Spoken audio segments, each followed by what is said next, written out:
Today we're in the virtual studio again. This is the Chief and Scooter Smoke Sesh. Welcome back, Scoot. How you doing? I'm doing pretty good. How you been? Lovely.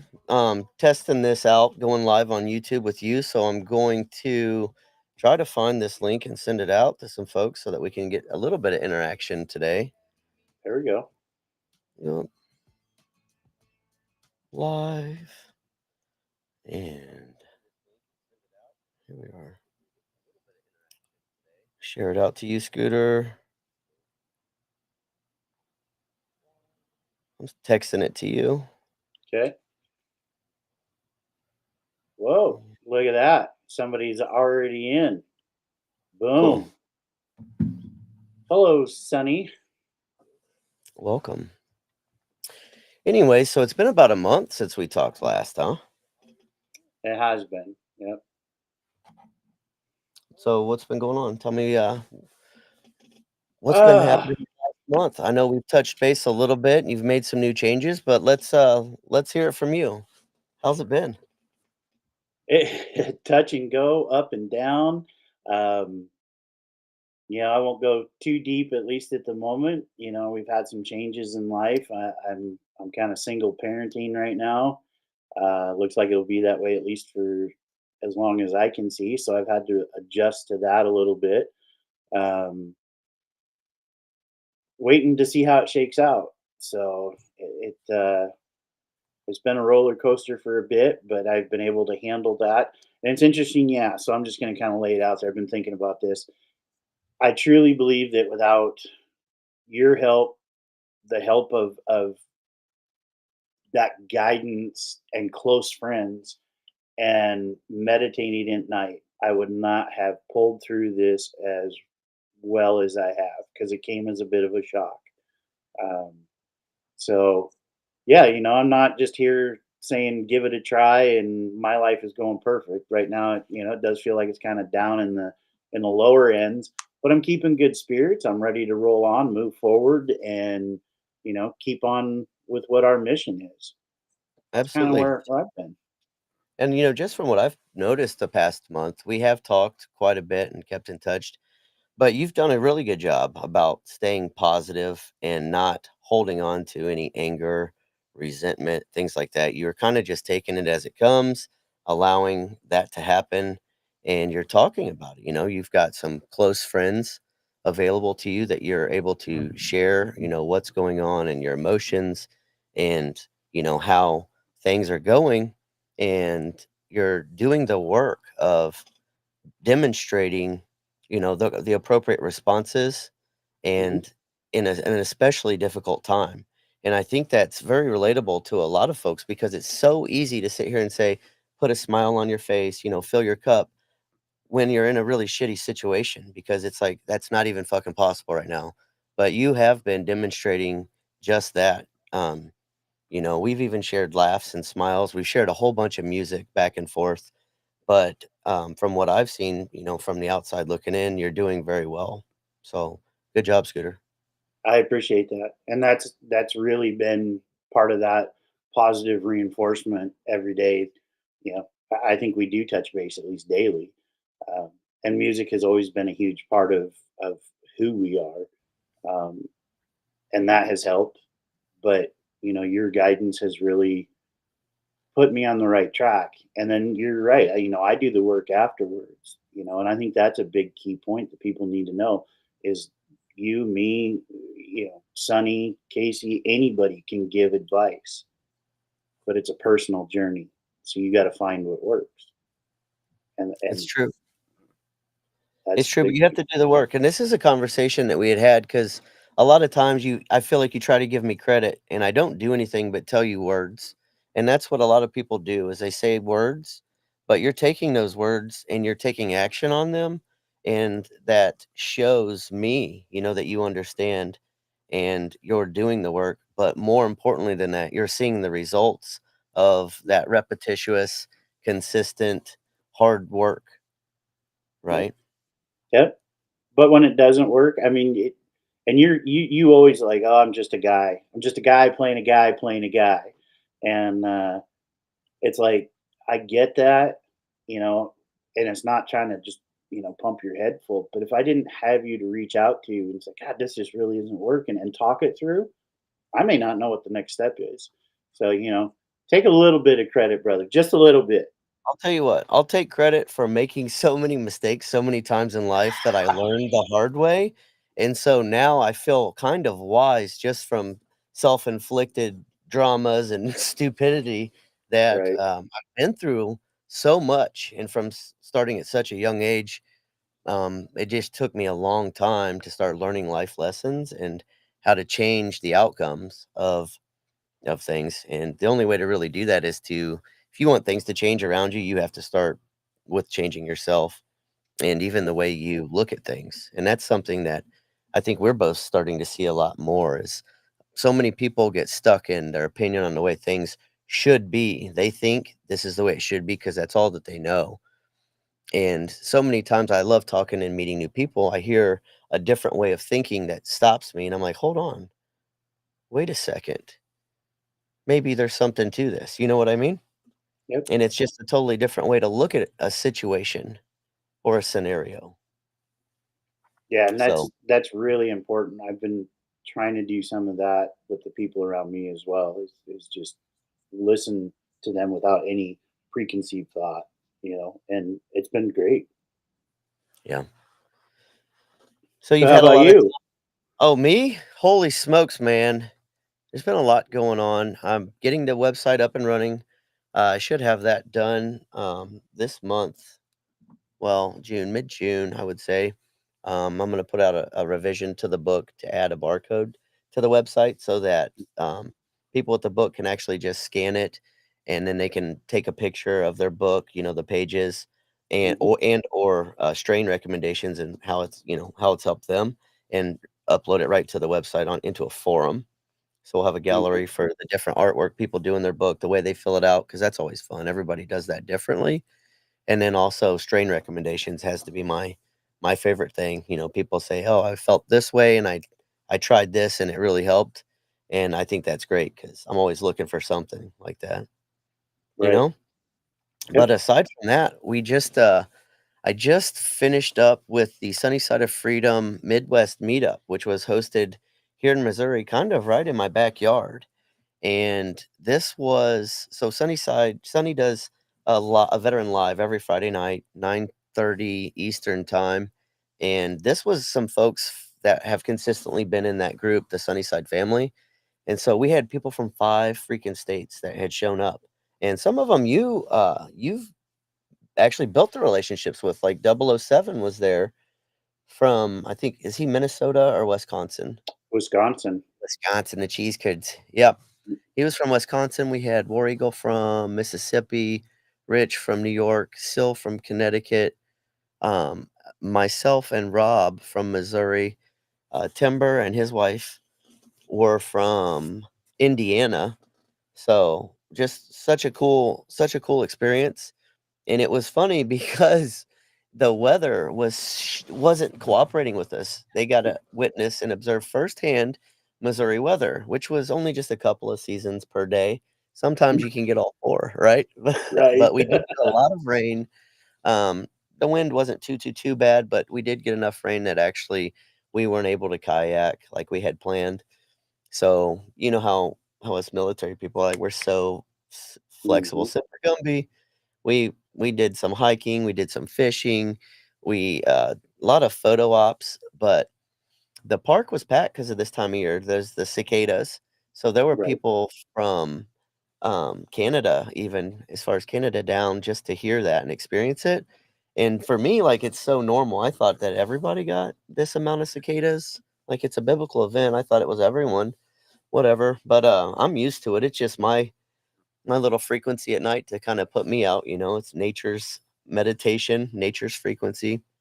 But anyhow, even more than that, I think just the bonding, complete strangers coming together, had kind of known each other from interactions in a live and in a chat, you know what I'm saying? But Right.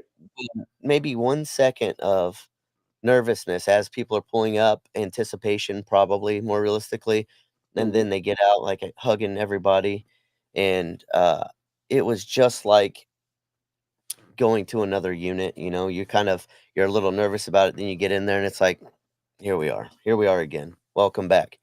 And it was awesome. It was an awesome experience. And we had, music, we had laughter, we had bonfire, we had hella good food, lots of food. So big shout out to Sunnyside for putting that together. But I wanted to point something out, Scooter, and this any of you hiring managers out there, listen to this shit. But a lot of people don't know I do a lot behind the scenes. And for example, in an event like this, I immediately triggered off to when I was chief over training for Mesron. I'm like, okay, I've got to get a bunch of people, 171 of my guys certified for a mission.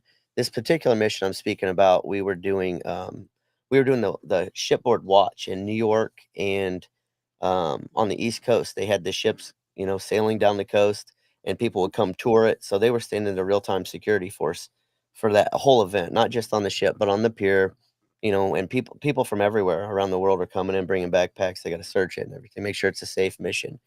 And so I was certifying that real life mission for the real life watch standards. But for a mission like this, they also have a mobile armory that they have to take with them. So you understand there's a lot of security shit and paperwork and coordination for 171 people. I had to get them rooms, and we couldn't get everyone on base, obviously. So we had hotels like crazy, airlines. I had to coordinate with DTS, and I don't think civilian people know DTS is Defense Travel System, and there's some funny videos. You can just check out DTS video funny, and you'll understand it's all true. All those funny videos are Don't true. It's travel soon. Don't travel soon. DTS. yeah, exactly. So so the logistics, that's rental cars, that's hotel rooms, that's food, everything, coordination to and from the base that we were certifying at. So a lot of people, a lot of moving parts. So I built what's called a master schedule of events list.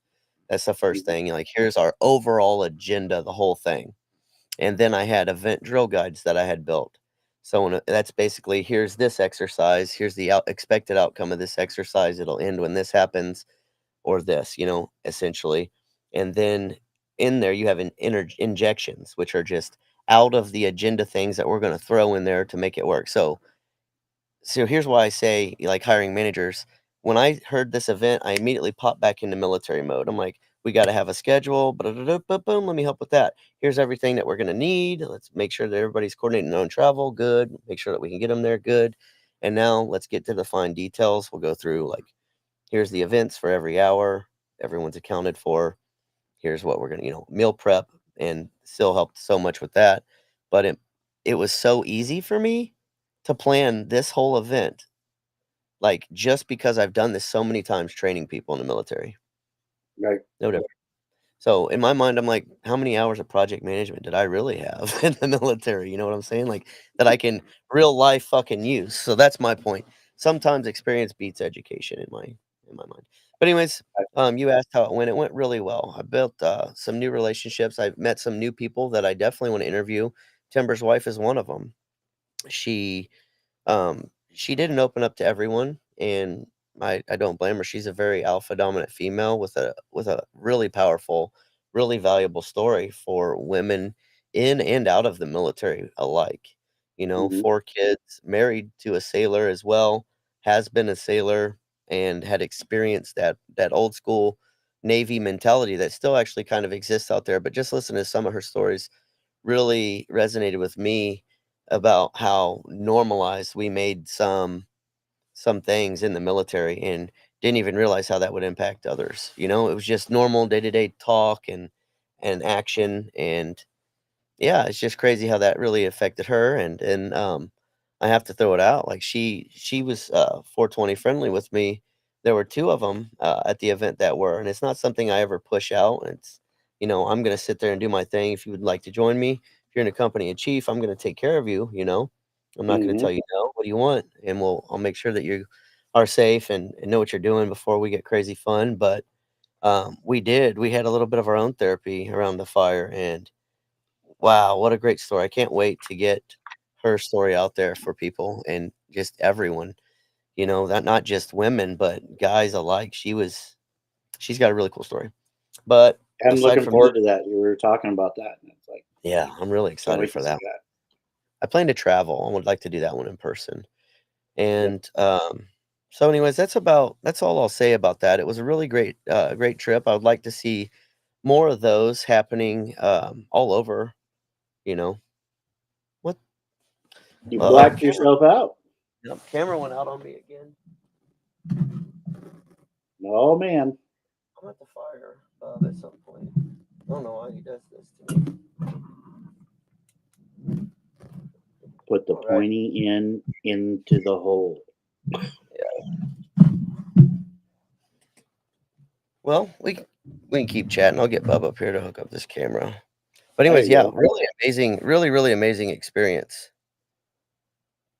That's great. I really wanted. That was one that I was pushing really hard to be to, and just the events that happened just prior to that meetup, stalled me out.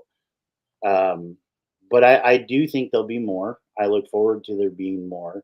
Um, this is just the beginning of these journeys that we've talked about now for, oh God, 9 months or so of how to get this started, how to get it going, get more people involved. Um, and I'm really looking forward to it. I think that we had talked about maybe changing up some locations, and uh, that way everybody gets an opportunity to come into something like that, and it's so helpful. I remember you and I talked, I think, with like a day after it ended, and your analogy of it's just like going to a new unit, and once you're there, you fit right in. And then there's also the now we have to leave, and that emotional change that you go through because now you're not doing that. And I think that people getting an opportunity to kind of understand that and look at, um, that's what our lives were for a long time. You for us it was a year. I mean, we lived together for a year. Of course, I miss you.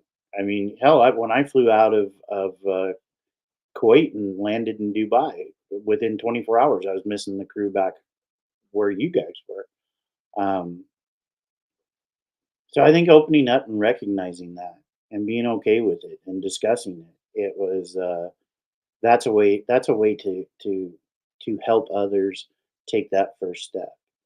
Um, You're I've heard a absolutely lot of I've heard a lot of awesome things, Sil.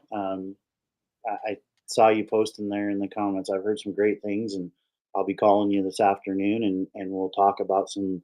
Uh, I'd love to hear how it went for you, and then some other things we've got going to try to continue to push this up to more people. and I wanted to touch base on a couple of things you had mentioned there, Scooter. One was about missing people.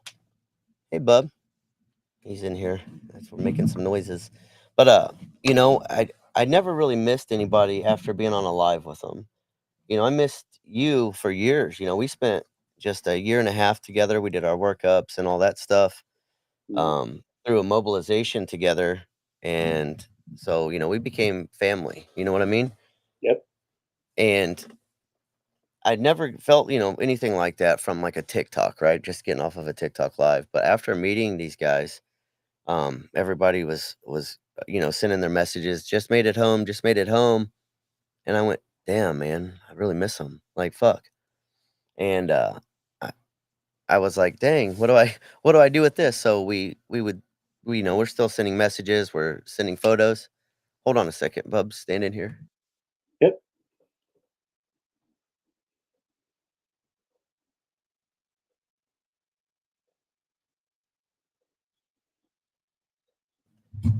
Yeah. Still, But anyway, oh, go ahead, oh, man. You're back. yeah, I You're was back. gonna say, I just it was crazy. We but to combat that, like I can reach out, we can talk. I feel comfortable doing that now, which I didn't before.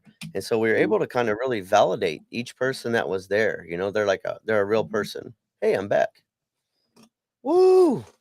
And so, like, before War Eagle, I didn't really know him personally, I just, seen some of his TikToks, and we've corresponded, back and forth, this or that, but after sitting and talking with him and seeing kinda being able to see his soul, he's a really got a great heart, he really does care about people, and he's one of those types that if you need someone to talk to, he's definitely there and willing. But he's also after meeting him, I know he's one that's gonna answer. He's gonna respond quick, and he's not gonna give me any bullshit, he's gonna talk to me from the heart, and Right. that kinda ties back into what you had mentioned earlier about talking with me, and like I said, I don't feel like I'm doing anything other than being honest with you, because sometimes what I tell you isn't easy, is it? No, Like, no, it's not. and sometimes it hurts, but you know that I'm not doing it from any malicious intent, that I love and care for you and wanna see you happy and being the best you. So and you know that about me because I think through what we've experienced and how we've stayed in touch and how we've really been there for one another, so you trust me, but to to hear it and then you do it, and that's why you see the results because you're doing the action. Right. Well, and you hit it. I mean, there's trust there, and I mean, especially with all the things that are going on in my life, my trust values are pretty damn low. I do have that feeling of betrayal and lack of trust and all of that. So having someone that I trust, whether it's good, bad, indifferent, knows it's going to hurt, that's important. And I think people miss that. They kind of tend to surround themselves with people who, um, for the most part, are just going to agree with their position, right? You know, that's not true friendship. That's not true family. You have to be able to have the back and forth and say, well, this is going to hurt and this is going to suck, and here's what that this is going to be like. But you'll get through it. There's a far side to this dark, river. That's kind of the way I look at it. Is there's this dark flow, and man, I can fight that current all day long if I want to, but where's it what to get me? Instead, just know there's another side and make it through it. Um, and to me, that's really important. I wouldn't want to surround myself with somebody that just, or with people who just agree. Um, because sometimes I need to hear the hard truth of what's going on, and that's what we have, and that's where that ultimate trust, you know, comes from. You know, I'd lay my life down for you, and it wouldn't even be a second thought. And we've been there, done that. So that's kind of how that goes. We have. And, Mhm. I think another thing that I took away from the meetup was when I don't like to talk about myself a whole lot, but I do love listening. And there's when you listen to other people, sometimes it brings back old memories, old feelings. And man, there were so many that I had forgotten about, like my old shipboard life. Timber was telling some ship stories and just sea stories, man. And I'm like, oh my gosh, I completely forgot about years of stuff, years of stuff. And then as I'm sitting there around the fire, just listening and watching and observing laughter. We even did the veteran live around the fire and hearing everybody tell how it impacted them. It kind of, I had that feeling. Everybody's vibing, we're on that vibe. And it took me back to us in Kuwait and like it was like the volleyball night. We were just out playing volleyball one night. It was like, I don't even know what time it was. It was super duper dark. It wasn't hot, it wasn't cold, it was just, like, the perfect weather, there was a breeze, we were having fun in the sand. I remember you and I would go chill out in the smoke deck, and for those that don't know, Scooter and I were popular in the smoke area, it was like this smoke therapy of the desert, you know what I'm saying? I would have a shitty day, and Scooter mentioned before, and I put a picture up from our last, one-on-one interview of you sitting in the smoking area, and I don't think anybody realized it. That's your happy little face sitting in there. Yep. I always knew, no matter what, I could walk up and, like, smoke, or you'd already be out there, and I would just see you, and I'm like, "Yeah, I'm gonna go talk to Scooter," and we'd share a smile or whatever, so, just a lot of memories that it brought back, and a lot of good times in the difficult times, you know? Yep. Well, and what's the perception? I mean, we relate that as a good time, um, even if it was in, kind of shitty times, because we made it that way. Maybe not even intentionally. I know that wasn't necessarily the intent, um, but that's what we did. I think it was yesterday or the day before you and I were talking about Udari. The wind blowing, those Shamal winds, and running to try to hide from it and shit, man. It didn't matter where you went. That fine ass sand found a way in and would be miserable. That's the Um, only time it was healthier to be a smoker, because at least then you're breathing filtered air somewhat right through the cotton. exactly. You know, but it didn't really matter, I guess. And we hit this last time, so we'll just breeze over it here. But good, bad, or indifferent, we had each other. That was the I think that was the thing. You weren't going through it alone. You were sucking as much sand through your teeth as I was, and there's nothing we could do about it. So why not just make it enjoyable? So And that's life, I mean, it's like growing up in a small town. I always say, there's nothing to do. It's boring. You got to make your own fun. I mean, I had so much fun in the small town doing stuff you couldn't get away with in the city, mhm. especially in the mud and with the police and CB radios. That's all I'll say. But, anywhere you go, and that's life, you make it what it is. If Yeah, you wanna sit around all the time and you're bumming out, it's not gonna get better if you're sitting around bumming out all the time. You gotta change that shit up. You gotta do it. It's not like not everybody's gonna have somebody kick in the door like the Kool-Aid man with a smile on their fucking face and drag you out of your bullshit. You gotta be ready to go. You gotta do it, and you gotta be able to do it for yourself. If you're relying on other people all the time when they're not there, you're not gonna know what to do. So I'm proud of right, you, Scooter. You've been doing great. We talked about it a little bit earlier. I wanted to bring it up just for awareness, but we're seeing the number 22 everywhere, right? mhm, And to a lot of veterans, we know that's near and dear to us. We know what that means. That's, the 22 suicide crisis for veterans. But I really feel like it's important to let people know that that number's not exactly accurate. It's a good baseline number. It's somewhere we have to start from, but it didn't even include like 40% of the population. And it was only during a certain period of time, and it kind of excludes, some specific eras. So I do think that it is a crisis, and mhm, it's interesting to me how many people aren't aware of it. I put it on my videos. I've even got some T-shirts made now to kinda help spread the awareness, but there's a lot of people that will see my bracelet, it's 22 a day, right, veteran lives matter, and they're like, "Oh, what is that?" And I'm just like, "Oh my goodness." So I help, try to educate them on this because there's so many, specifically the Vietnam veteran yep, era folks that, fall victim to suicide, and that's kind of what my mission is all about. Like, I wanna see people, nip it in the bud before that. Find their tribe. Find whatever it is that they need to turn their life around. Even if they don't have someone, find a way to turn it around by yourself, because so many people have to do that. But know that you're not alone. There are people out there to talk to, and we usually know who that is, but we're scared to because people just aren't fucking approachable anymore, and especially as veterans, we're scared to ask for help so many times, and we miss out on so many opportunities because of that. So I did right, have some shirts made, and my plan was, to send them out to other folks on, like, TikTok. I do my daily video where I do 24 push-ups for 2024, and then I do the slow one for 22, but there's a lot of guys that have been doing that for 7 years, 5 years. There's the pledge guy on there who does the pledge every single day. I love that.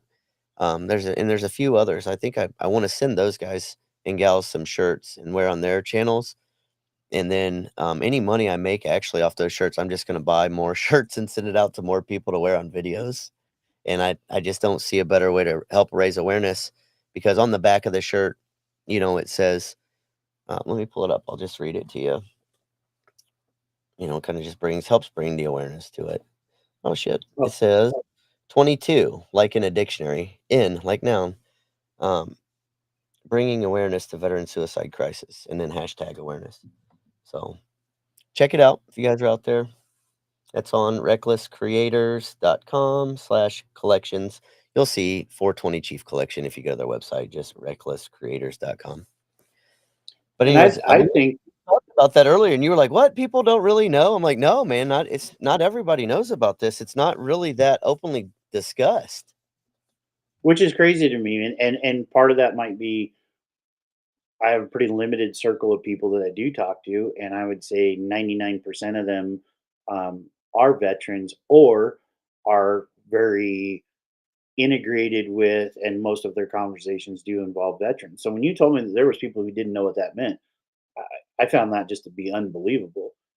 But you then followed up with letting me know that Vietnam vets weren't even counted in that. Now my dad's a Vietnam vet, um, and through this podcast, he's reached out and we've been talking.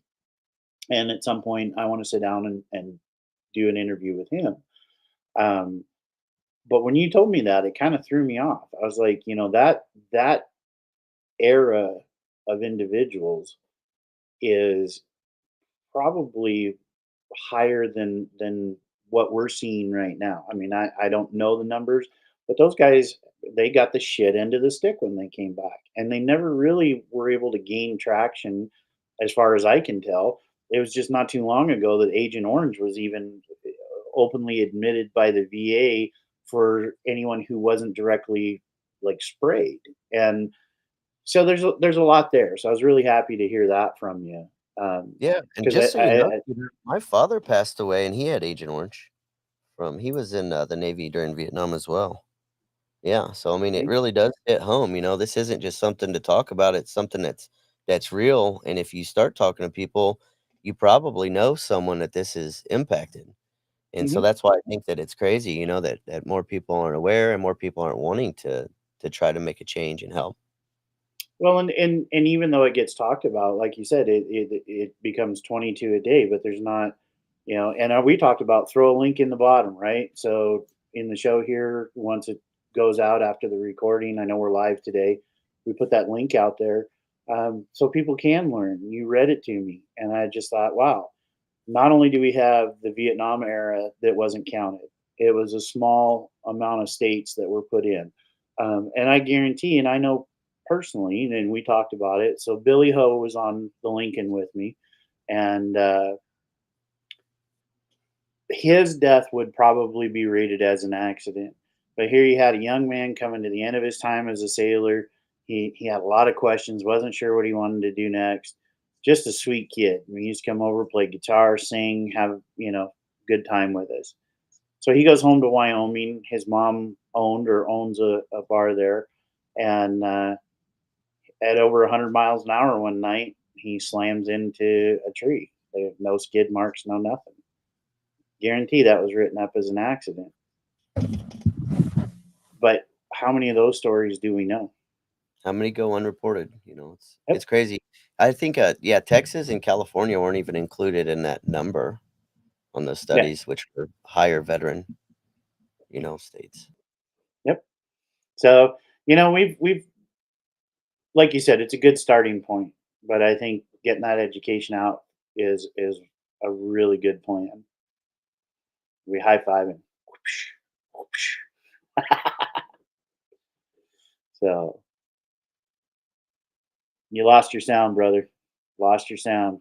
I do not hear you. Sorry, I thought I was blurry. I thought it was my vision. I'm like, "No, it's still that way." So I had to adjust the lens. Yeah, yeah, we're getting Yeah, there. but So anyhow, on to more positive note, yes. Scooter, you tried a new thing recently, I heard. Why, yes, I did. And my plan is to purchase my own, but I borrowed a pen, an oil pen, A because vape a vape pen? yes, yes, Oh. I'm gonna do a shameless plug now. So Oh, Summer down at Cannabis and Glass in Spokane again had recommended this for sleep. is that Wild? WYLD? Yes, It was sir. backwards on there. Yeah, And WYLD. Okay. that one is more for like kind of clearing your thoughts. so you can think a little bit, and the other one's more for sleep. They both help with pain. Okay. Well, unfortunately, they were out the last time I was there. Didn't even have any in stock. And I was like, "Oh, that's a bummer." So I bought some of the gummies that I'd had before. Now the problem I have with those, and I think we talked about it, is it's just random, probably scraps or whatever. So there was no consistency whatsoever to what it was. And for me, I really needed that consistency. I'm working on trying to taper off of prescription medications. I'm not going to put myself at jeopardy or anyone else by not having a consistent deal. So, because I did not have them, I borrowed the vape pen and realized that unlike flour, if I just take a couple puffs off that vape pen, it gives a very similar effect, although much faster than the gummies. So my new goal, since I know I can do a vape pen without getting anxiety ridden, is to then be able to try some of those specific strains that you and I've talked about and that's in the book. Harley Quinn, I've been begging to try it, but I knew I couldn't smoke the flower. Well, now I can go get the pen, and then I will continue to use the gummies um, as kind of that longer term, stay asleep. So it's been pretty awesome, man. That excited me so much when you were like, "Hey, I tried to vape and it worked because of that exact reason." Now you can kinda pinpoint some of the specific strains like I mentioned in the book, and I'm glad you called out Harley Quinn because I'm starting to meet more and more people that suffer from, like, lupus, fibromyalgia, and that is the number 1 medically studied strain for that, and by use of vape pen, um, you can even get on I think there's an app called Leafly, and you can look up specific strains, and it will tell you what dispensaries around you are carrying that in stock. So Right? that's pretty cool, and, that's really great because, like I said before, there's a lot of strains that you and I had mentioned previously that, would be beneficial for you, and now, you can safely and comfortably try them out, and it's just important to remember, consumption, like, how much you're consuming, like, don't just, blast off, like, No, I don't do that. just take a little bitty hit or something to start off and then work your way up if you need more. Yeah. Yeah, and well, I've talked about this, and if anybody listening out there is a manufacturer, producer, whatever, hey, I would love to see, and it probably just isn't financially great, and that's not what I'm thinking about is the financial part. But if somebody could figure out how to take an edible, but keep it to a specific strain, I think that'd be pretty phenomenal. So just an Now, idea.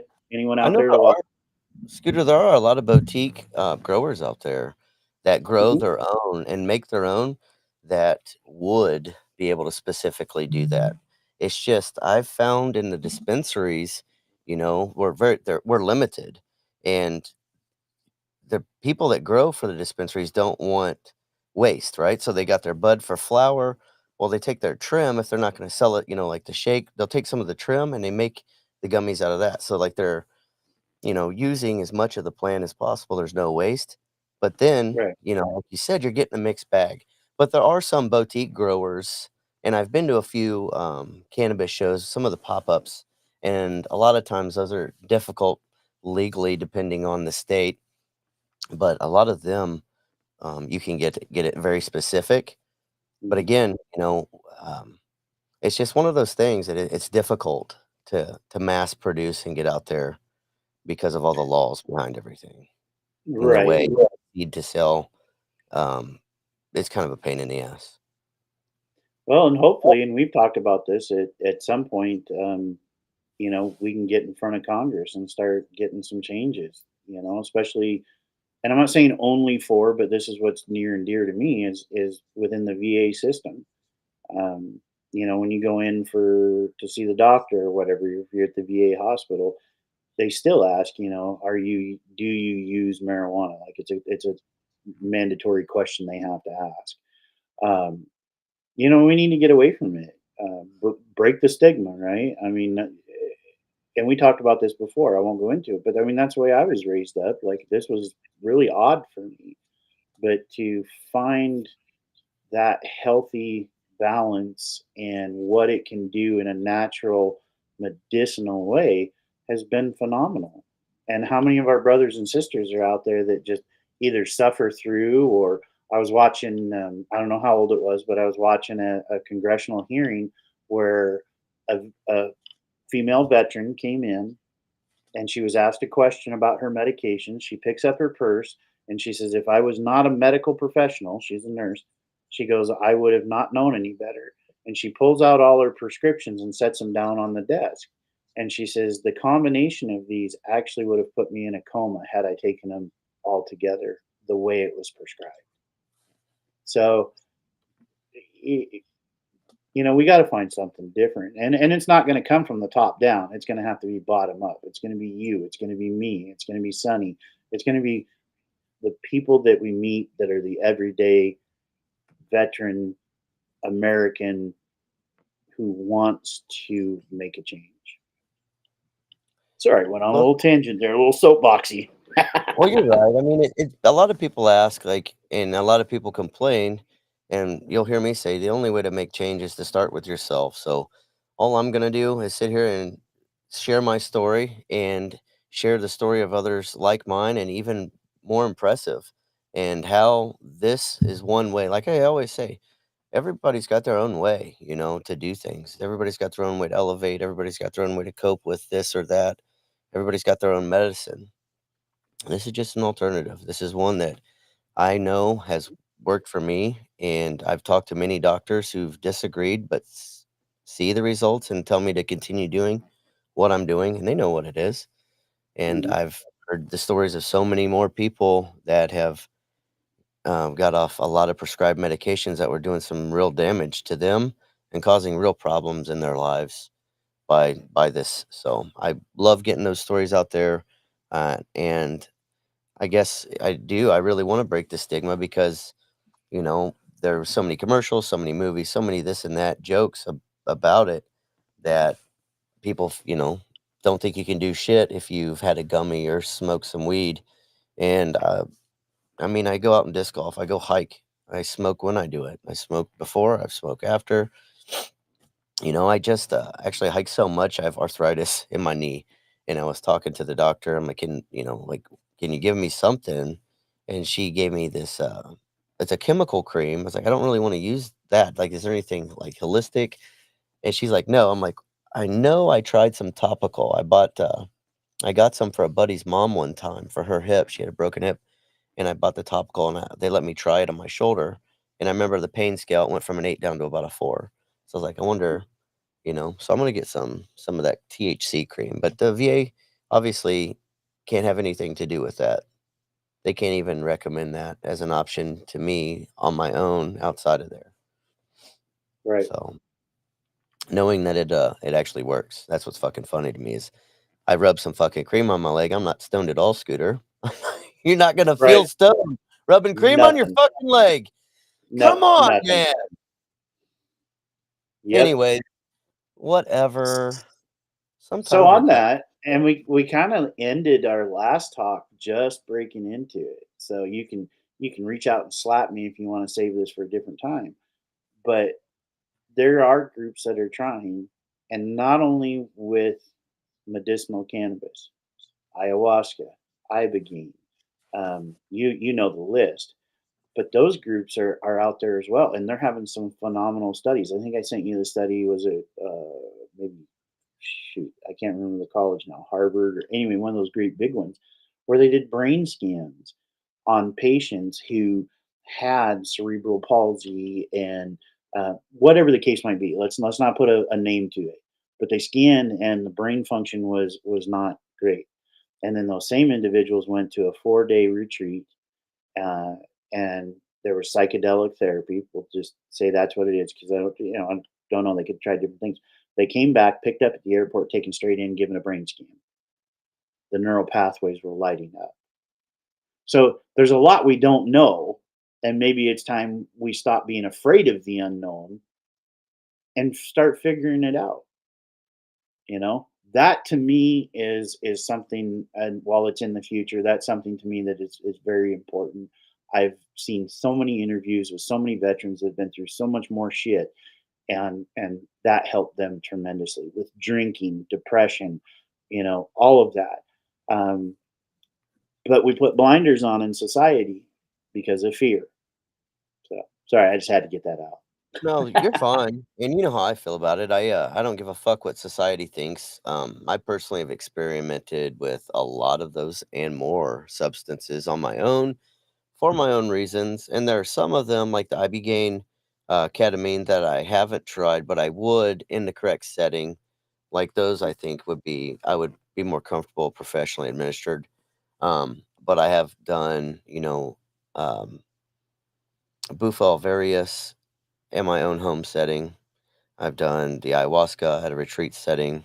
I've done psilocybin, hero doses numerous times in my own home setting. Microdose, I've done that daily for a couple of months until I felt the need not to, and saw significant benefits specifically from psilocybin.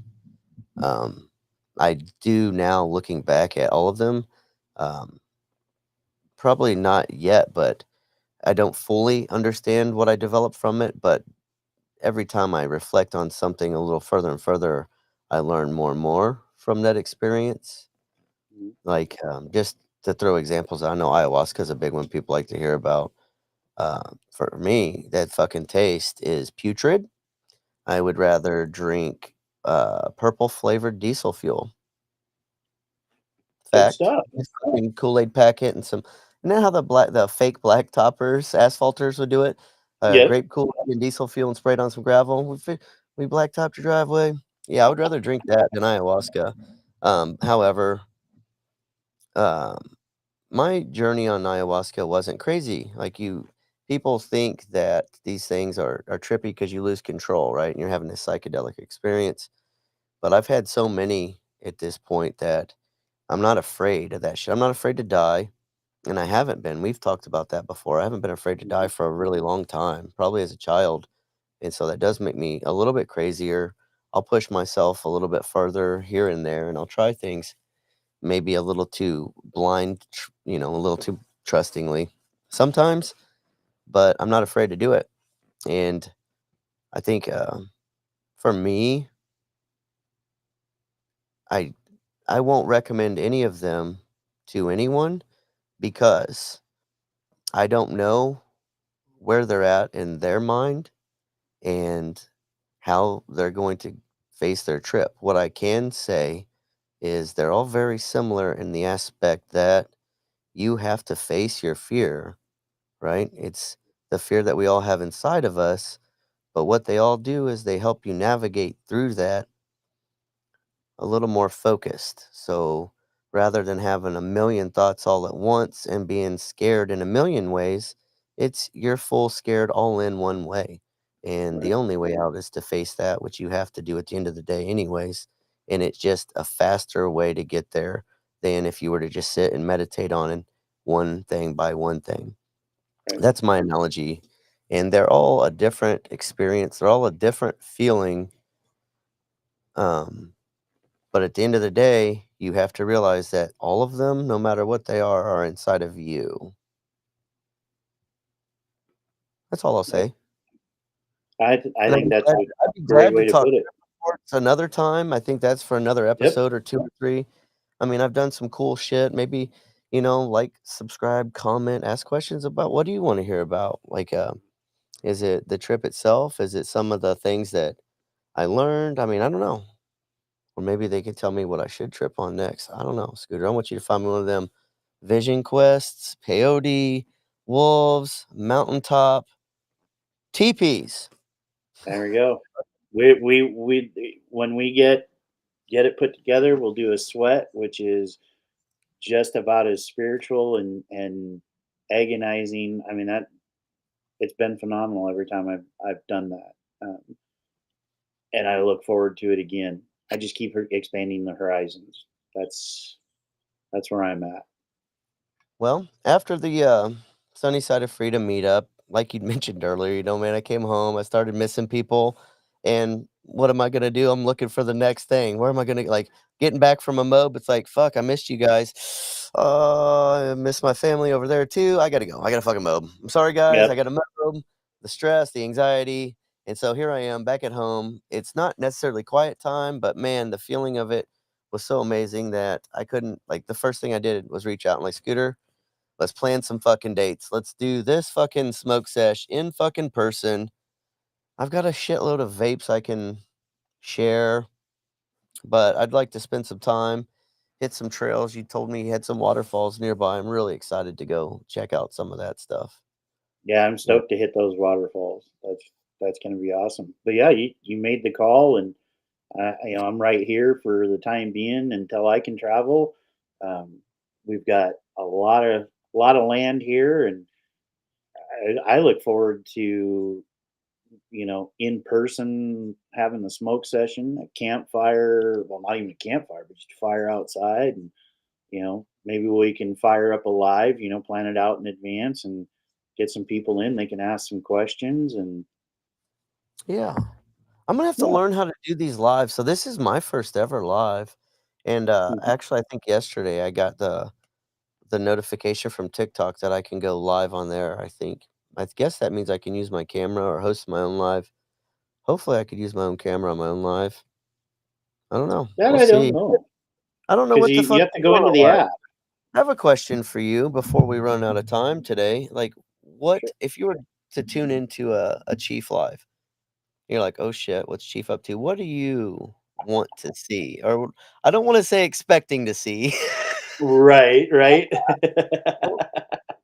Like, what do you think would add value? What do you think the fans and, listeners and family would like to hear? So honestly, I think that's a good question to put out to them. Let's put it out to the audience. Um, We're live now.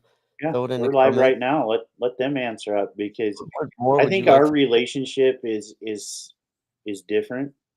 And so what I would say I'd want to see is going to be something totally different than what an audience is wanting to know. I mean, how many of them don't really know? They know bits and pieces of us, right? But how many of them, what do they want to see from Chief? Yeah, what do they want to see from Scooter? Let's fire it off.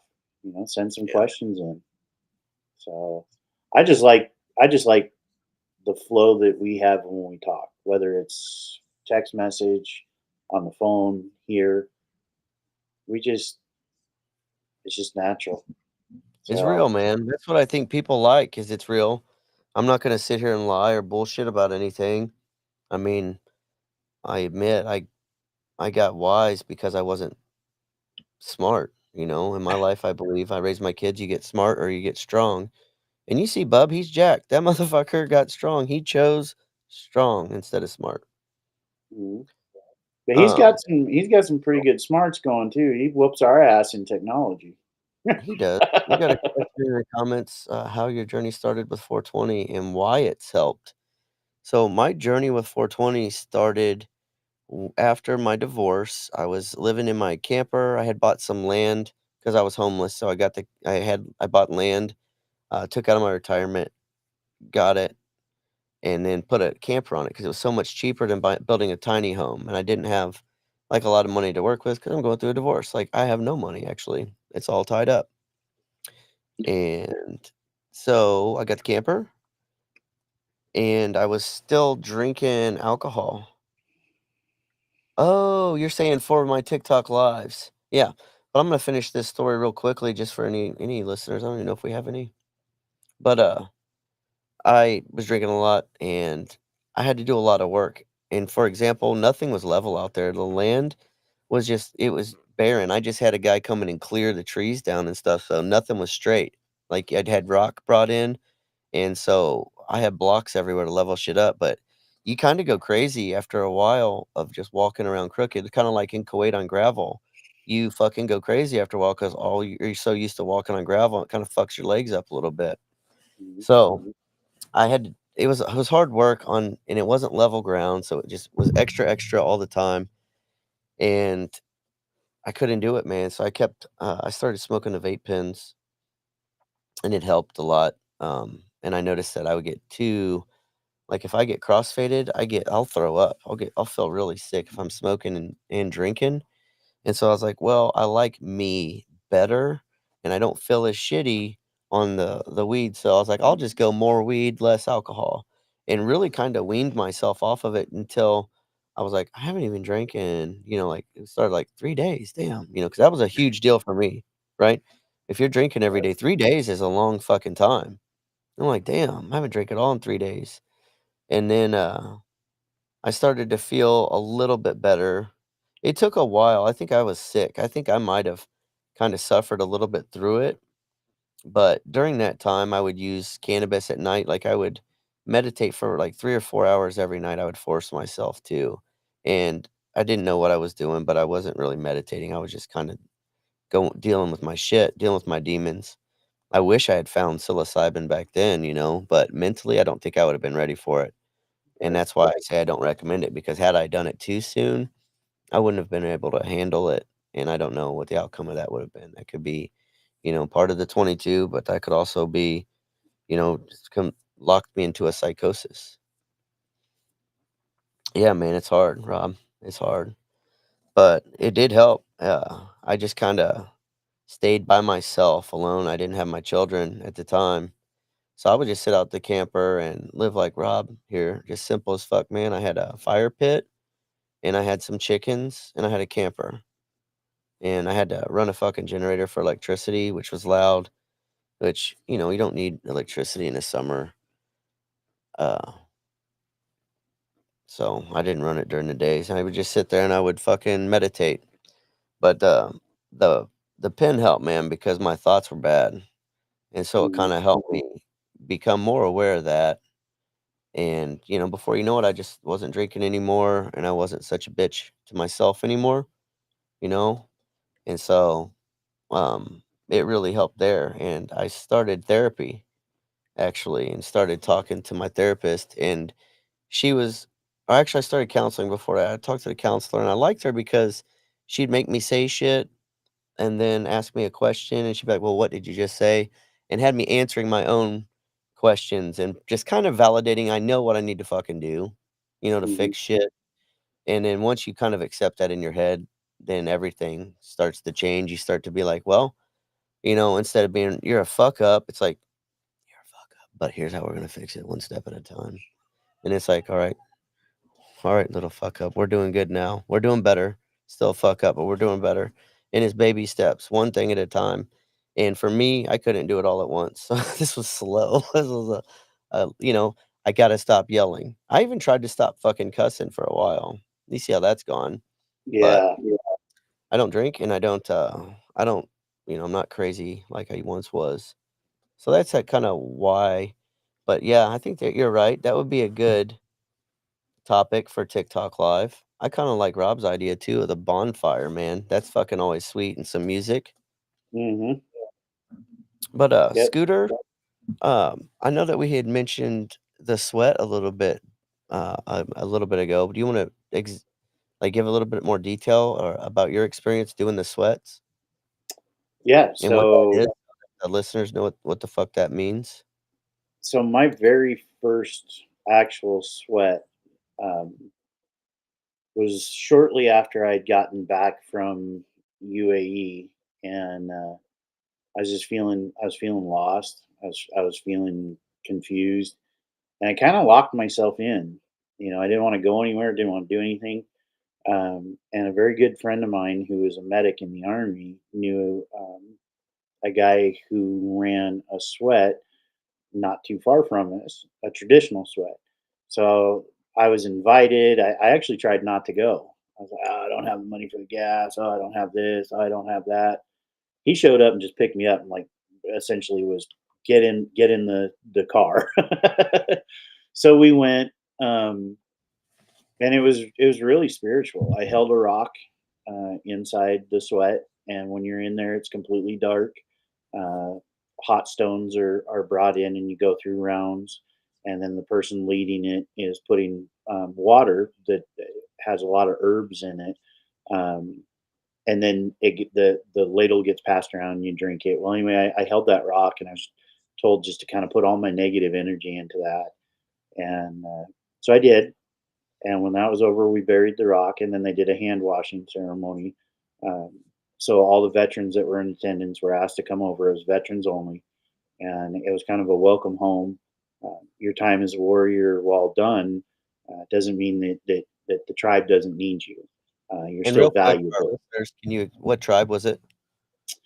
So Kyle Strongheart is the one that ran that, and he was Sioux. And then my next one, I met a old river rat from Vietnam there, 2 elk standing, Those guys and are so my fucking nuts. yeah, The old rats, I'm just saying that. yeah, that's a whole 'nother show. Um, but he asked if I wanted to come to the Blackfeet reservation and attend Sundance, and I won't, out of respect, I won't get too much into detail on the gathering of the people here anyway. But we've talked about it, and so I was there for a week, and I did do a flesh offering, and again, there's a lot to that. But then the sweat after that was pretty similar, but it washes away that washes a lot of that negativity away. And when you're done, if you really put your heart into a sweat, sometimes even crawling out of the sweat lodge is more energy than you can muster. And you really got to take it easy. And you start off with some soup. Berry soup is really good to help start build things back. Um, but spiritually, it is a phenomenal experience. Um, I would say if anyone ever gets invited, um, listen to what you're told. There was one young lady who was at the Sundance, and she was told, everyone was told, don't watch when the dancers are dancing from the center of the pole back. There's um, pieces of bone that pierce the skin on the chest, and you dance to the center pole and then back. And then when you're done, the skin rips. Well, it's such a massively spiritual and charged thing. She was trying to watch and actually got physically ill and ended up having to leave. Um, but that's what it's like, and I mean, I enjoy a sweat. It helps in so many ways, and I'm trying to find someone that can guide us, and we can take and participate in a traditional sweat when we get here. Absolutely, that'd be badass. I'm always down. I've done a few of the ceremony type, um, I guess I don't know what you call them. 'Em, they're not really retreats, maybe, but, I think if you go into those with the right intentions, you'll get something out of it. I don't know what, I can't always say promise what, but you'll get something out of it for sure. Yeah. You know, it's all about that mindset, and then I think a part of it you touched on is your diet a little bit. I know before I went, I did a Cambo ceremony the day before I did the ayahuasca ceremony, and for both of them, you have to have a strict diet or else you'll just get sick as fuck, which you're gonna get anyways, I think, from that shit. Like I mentioned, it tastes fucking gross. I'd rather drink hot tar probably than that shit, but, it's just like the driest wine. It's so dry that your mouth it's I would rather smoke a pound of weed that dry mouth. It's way worse than that. It's so dry. And then the taste, I guess, is kinda like diesel, maybe stronger than diesel, turpentine, like turpentine, That would be bad. but the diet beforehand, I couldn't like, I had to go vegetarian, and I didn't know how to do that. I didn't know how to do that, so I just didn't eat much at all and drank coffee and Yeah. water. Well, Yeah, but then it's interesting you mentioned that. So my dad actually went to South America and did an ayahuasca ceremony last year, and that was part of the deal was oh, shit. before he ever even left to the retreat, he had to change his diet. He doesn't drink, so that was not a big deal. He gave that up, but uh, it's so regimented, and he said it almost felt like it didn't matter, and he can only imagine what it would have been like had he not followed that diet. Because Yeah, fuck you things up. come out. I'm gonna be honest with you, man, I did my own little ceremony because we had a room. You gotta carry a puke bucket with you everywhere you go because 'cause you're gonna fucking projectile vomit with that shit. I didn't the first day, I did it 2 nights in a row. The first day, I was the only one that didn't, but the second night, you do a massive amount because you build up hella tolerance with this stuff quick, and I did purge, and then you have to just drink more and more and more because I wanted the full experience, Mhm. and holy fuck, that really messed up my stomach. But did he tell you about his trip? Did he walk you through what happened and takeaways or anything like that? He gave me some of the some takeaways, but that was as far as more information, that's something when we actually see each other in person, um, Okay. you You know, that wanna he would invite like your to talk. dad on and do, like, a restream and talk about that? That'd be a cool one to talk through because I would imagine he went down there with intention. He probably has changed since then. Have you seen Mhm. a change in him since then? And I've it's noticed change. I it's mean, just we've fun to we've talk only seen about. each other a couple times since he came back, but I did notice a change in him, um, and it was something he started beforehand. And this is another thing that I'll throw out. He said it. I've heard everybody who's ever talked about this. Is you're kind of called to the medicine. Um, it's weird. I can't express it. Maybe you understand more. Yeah, I'll tell you But exactly what he's talking about is you don't go looking for that shit, it calls out to you, it finds you. mhm, Like, if you're going out looking for DMT and you find DMT and you do it, you're gonna fucking freak the fuck out. You're gonna have a bad trip. Like, that's one that you wait and it will present itself to you when the time is mhm, right. I believe that, I really do, and I think that I it's very similar to me when I talk about cannabis. Like, you hear everybody talking about, "Oh, I get paranoid, I freak out, or whatever, I have a bad experience on cannabis," right? Not mhm, necessarily the sickness, but, like, the paranoia. Well, yeah, after you do it enough times, you start to control it. Like, I can sit here and take Bub and I will come back from one of these weed pop-up conventions, and people are like, "Chief, try this, try this, try this, try this," right, for the show or whatever, and so I'll get home and I'll try all of it in the same fucking night. I'll have the mhm, brownie, I'll eat a piece of cake, I'll eat some edibles, these edibles, those edibles, this spray, that fucking flavor, that flavor, that flavor of the space dust, smoke 6 joints with Bub of the different strains that we just got, load some up in the bong, and I'm not paranoid at all. It's because I've learned how to control that paranoia. You know, it's I've done it so many times that I still recognize the strains that give me slight anxiety, but rather than get anxious, I acknowledge, "Oh, this shit would give me anxiety," and I go, "If I were a beginning smoker, this would have fucking freaked me the fuck out." I've been doing it mhm, enough, I feel comfortable doing it now that I control myself much better. Now, the difference between cannabis and psychedelics is, um, you're not so much in control. Like, some of them, like, on psilocybin, I could probably drive sometimes on yeah, that, but, like, with DMT, you're not in control. You're not. That one's, like, the top of the list. That'd be yeah. the last one I would talk about, but and definitely don't recommend to, go look See, and for. that kind of goes all along to what my dad had said. You know, he just kept having this draw, this feeling. Well, he was. I want to say that he was part of a drum circle where he lives, and one of his friends he'd been doing drums with for a while uh, had mentioned that he was going to go to this ayahuasca ceremony. Had really researched it.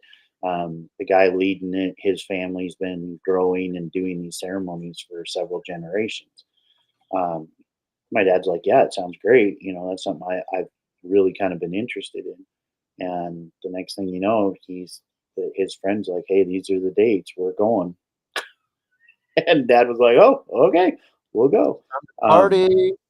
yeah, but it was. I think he was gone. I think it was a 4-day deal. You know, they get you down, they prep, make sure that you're at least the day before your diet. They control it.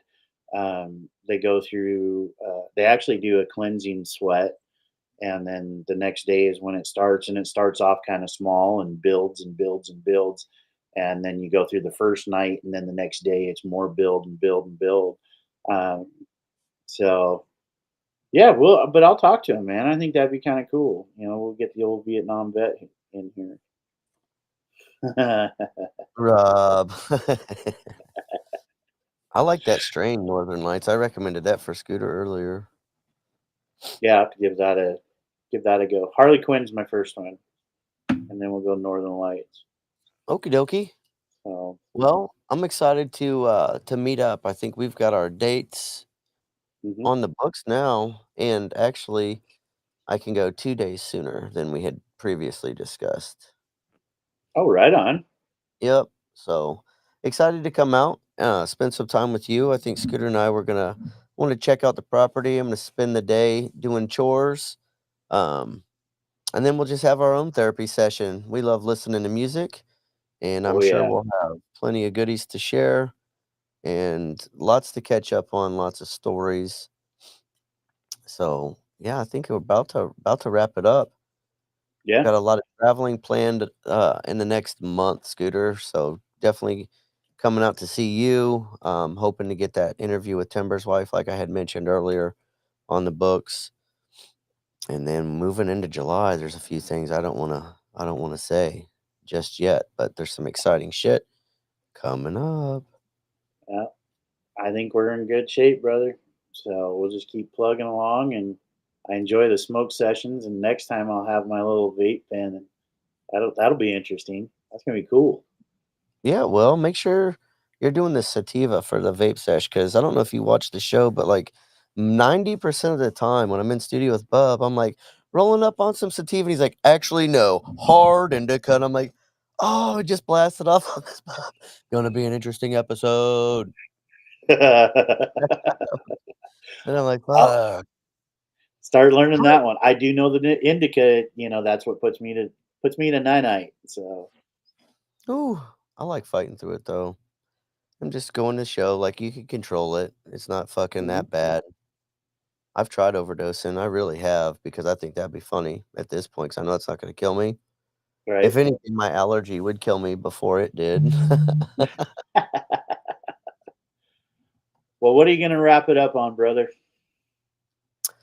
We covered a lot of topics tonight. We did cover the 22 awareness, which I think is amazing.